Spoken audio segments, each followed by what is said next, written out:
আজ বানিয়েছিলাম সয়াবিনের কালের। তার জন্য নিয়েছিলাম পেঁয়াজ কুচি, ধনেপাতা কুচি, লঙ্কা কুচি, আদা রসুন বাটা।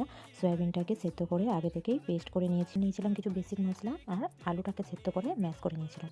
এরপর কড়াইয়ে তেল গরম করে নিয়ে পেঁয়াজ কুচিটাকে ভেজে নিয়েছিলাম। তারপর দিয়ে দিয়েছিলাম কাঁচা লঙ্কা কুচি, আদা রসুন বাটাটিকে দিয়ে ভালো করে মিক্স করে নিতে হবে। এরপর পেস্ট করে নেওয়া সয়াবিনটাকে দিয়ে একটু নাড়াচাড়া করে নেওয়ার পর নুন, পরিমাণ মতন হলুদ গুঁড়ো, পরিমাণ মতন লঙ্কা গুঁড়ো দিয়ে ভালো করে মিক্স করে নিতে হবে। এরপর অ্যাড করতে হবে সেদ্ধ করা আলুটিকে, যেটাকে আমি আগে থেকে ম্যাশ করে রেখেছিলাম। আর দিতে হবে জিরে গুঁড়ো, ধনে গুঁড়ো এবং 1 চামচের মতন ডার্ক সয়া সস দিয়ে ভালো করে এটাকে আবার মিক্স করে নেব।